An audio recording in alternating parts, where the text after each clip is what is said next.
পাকিস্তানের সরকার এটা দাবি করছে যে যদি যুদ্ধ হয় তাহলে সবচেয়ে বেশি ক্ষতি ভারতের হবে।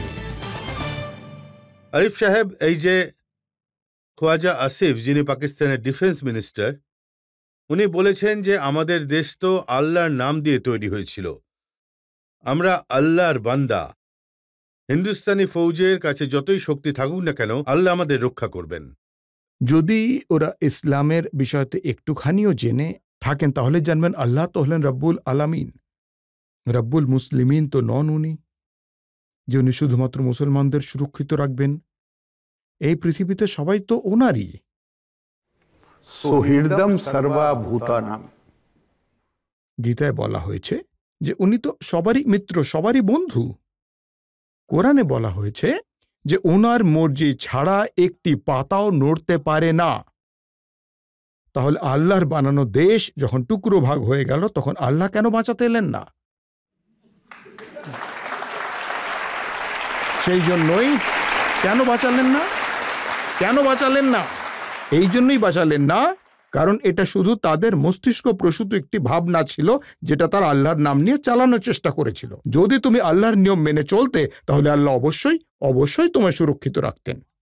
ওখানকার সব ব্যক্তি, ইশাক দার, ওখানকার ফরেন মিনিস্টার, ওনার বক্তব্যটা শুনুন। উনি বলেছেন যে আল্লাহ তাআলা আমাদের নিউক্লিয়ার শক্তি বানিয়েছেন, আল্লাহ তাআলা পাকিস্তানকে মিসাইলের শক্তি দিয়েছেন। আল্লাহ তাআলা হিটলারকেও অনেক অনেক শক্তি দিয়েছিলেন।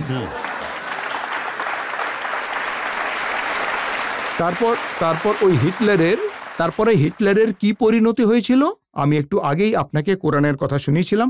যে দেশ ভাগাভাগির মানসিকতার উপর দাঁড়িয়ে আছে তার জন্য কোরআনে সোজাসুজি নিয়ম লেখা আছে যে ওরা শাস্তি পাবেই। পৃথিবীতে কোনো শক্তি তাদের বাঁচাতে পারবে না।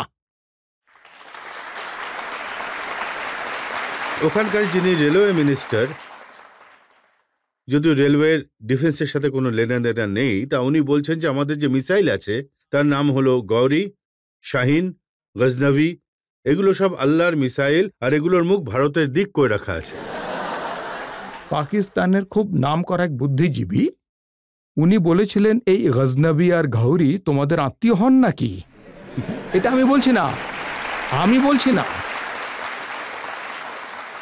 উনি বলেছিলেন যে আরে ভাই, এরা তো অন্যদের উপর যতটা অত্যাচার করেছে আমাদের উপরেও ততটাই অত্যাচার করেছিল। আর উনি খুব নামকরা বুদ্ধিজীবী, ওখানকার একজন বড় পাবলিক ইন্টেলেকচুয়াল। তো এটা ওনার ইউটিউবে যে প্রোগ্রাম চলে সেখানেই উনি বলেছেন। ওনার আমাদের সাথে সম্পর্ক, উনি বলেছিলেন যে ভাই কোন বেচারা ওখানকার কিছু পাঞ্জাবি নাম উনি নিয়েছিলেন, না হয় এদের নামই নামকরণ করতে কিছু জিনিসপত্র করে দিতে। কিন্তু তুমি নিজেকে সেই জায়গার সাথে জুড়তে চাও যেখানকার সাথে তোমার দূর দূর অবধি কোনো সম্পর্কই নেই। আর রেলওয়ে মিনিস্টার বলছেন যে আমাদের কাছে 130টা নিউক্লিয়ার বোম আছে। এটা ভালো কথা যে উনি গুনে রেখেছেন। হ্যাঁ,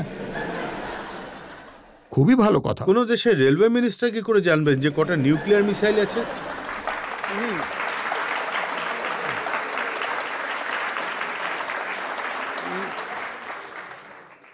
কোনো নর্মাল দেশের কথা আমি বলতে পারবো না, কিন্তু যেহেতু এটা পাকিস্তান অনেক কিছুই হতে পারে।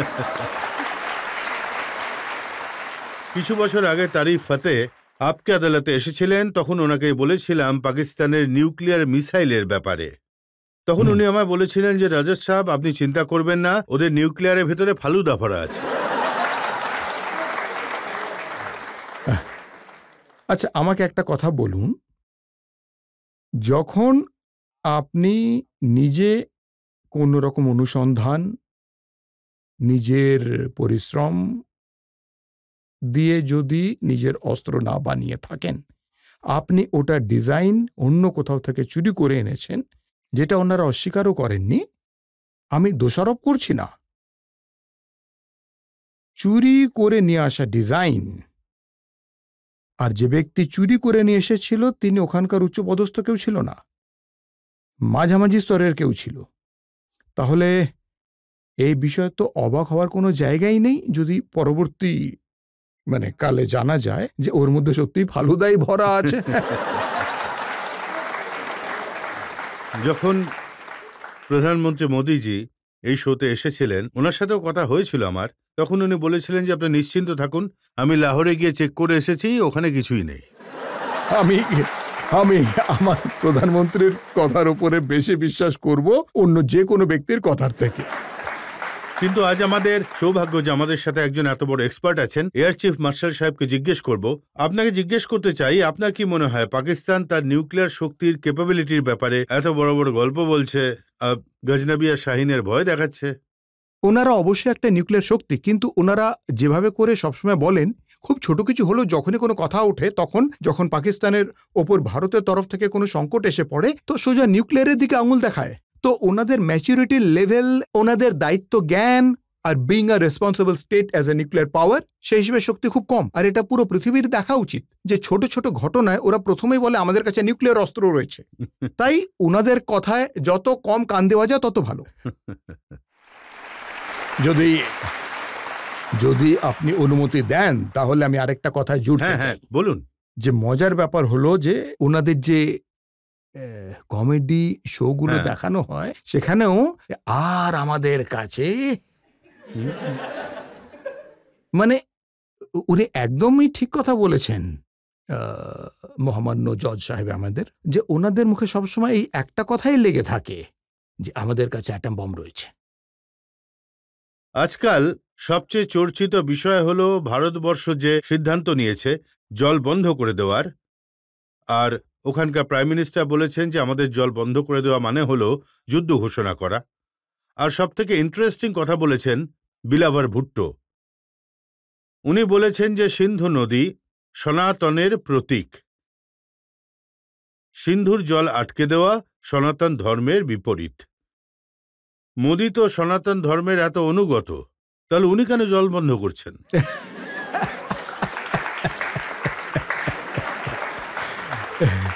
চলুন অন্তত এই বিষয়ে এটা তো বোঝা গেল যে ও ভারতের সভ্যতার বিষয়ক কথা বলে, যে সনাতন আদর্শের কথাও বলছে, উনি এইটুকু তো মেনে নিয়েছেন যে সেখানে কাউকে বাধা দেওয়ার কোনো সংস্কৃতিই নেই। কিন্তু এখানেও আমি আপনাকে আরেকটা কথা বলছি যে অবশ্যই এই বিষয়ে কোনো সন্দেহ নেই যে ভারতের ট্র্যাডিশন, যে আপনি সনাতনের কথা বলুন, ভারতবর্ষের ট্র্যাডিশন বলুন বা সংস্কৃতির কথা বলুন, সেটি হলো শান্তির এবং অহিংসারই পরম্পরা। এখানে কিন্তু কোনো দ্বিমতই নেই। কিন্তু অহিংসার মানে একদমই এটা নয় যে কাপুরুষতা দেখানো হবে। অহিংসার মানে এটা নয় যে যে আততায়ীর সামনে মাথা নিচু করে দাঁড়িয়ে পড়তে হবে, কখনোই নয়। অহিংসার মানে এইটাও নয় যে আমরা অস্ত্র শস্ত্র, এটা মানে লোকেদের হয়তো একটু অদ্ভুত মনে হবে, কিন্তু অহিংসার মানে এটাও নয় যে আমরা অস্ত্র শস্ত্র ব্যবহারই করব না। অহিংসাকে পরিভাষিত করা হয়েছে अहिंसा प्रतिष्ठायम तत्सन्निधे वैर त्यागा। যেখানে অহিংসা প্রতিষ্ঠিত হয়ে যায় সেখানে কারুর জন্য মনের ভেতর বিদ্বেষ থাকে না, কুমতলব থাকে না, শত্রুতা থাকে না। কিন্তু আর যখন আপনি ধরে নিন কোন এক ব্যক্তি কাউকে খুন করতে চাইছে, ওর হাতে অস্ত্র আছে, আর আপনি ওর সাথে লড়ুন আর ওর হাত থেকে অস্ত্র ছিনিয়ে নিন, এটাই অহিংসা পালন করার মানে। এটা অহিংসার বিরুদ্ধে কখনোই নয়, একদমই নয়। আর আমাদের ট্র্যাডিশন এটা বলেছে अगरता चतुरो वेदो प्रश्ता सशरम धनु इदम ब्रह्मम इदम छात्रम शास्त्रादपि शस्त्रादपि। মানে আমাদের বলা হয়েছে, আমাদের এটাই শেখানো হয়েছে, আমাদের কাছে আমাদের বিদ্যা আর জ্ঞান সংগ্রহ করে পরিপূর্ণ হতে হবে। সেটা হলো আমাদের সফট পাওয়ার, সেটাই। কিন্তু তারই সাথে পৃষ্ঠতা, মানে ঠিক তারই পেছনে শাস্ত্রের শক্তিরও প্রয়োজন রয়েছে। কিন্তু এটাই আপনার ট্র্যাডিশন, এটাই আপনার জীবনশৈলী।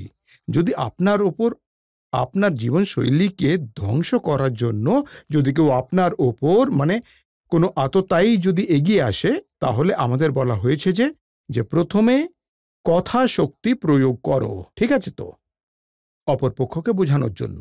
কিন্তু যদি অপর ব্যক্তি শুধু শক্তিরই কথা বোঝে আর কথার শক্তিকে মান্যতা না দেয়, তাহলে তোমার কাছেও সেই শক্তি থাকা প্রয়োজন যার সাহায্যে তুমি তাকে পেছনে ঠেলে দিতে পারবে আর নিজের রক্ষা করতে পারবে। নিজেকে রক্ষা করার জন্য তোমার কাছেও অতটা শক্তি থাকা প্রয়োজন।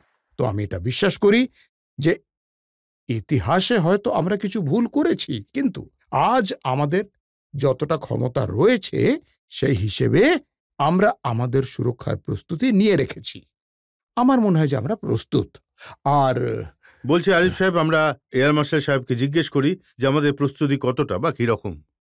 আমরা পুরোপুরি প্রস্তুত, আর যতটা ওনারা ভাবছেন তার চেয়ে অনেক বেশি।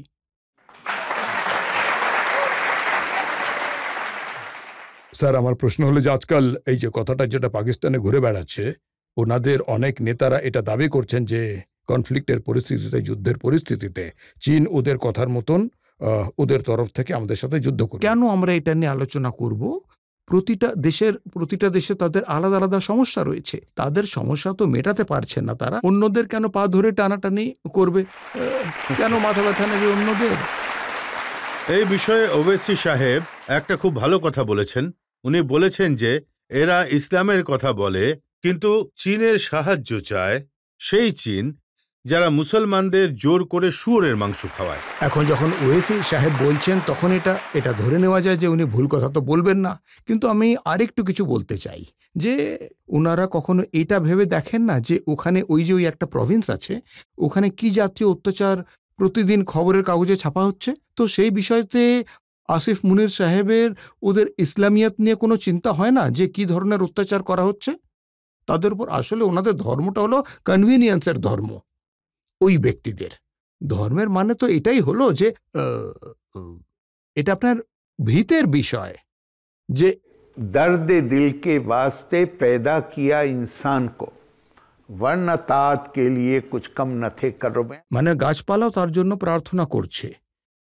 আমাদের মানে মানুষ হওয়ার মানেটাই হলো दिल बदस्त आवर के हज्जे अकबर अस्त अज हजारा काबा यक दिल बेहतरस्त काबा बुनियादे खलीले आदर अस्त दिल गुजरगाहे जलीले अकबर अस्त।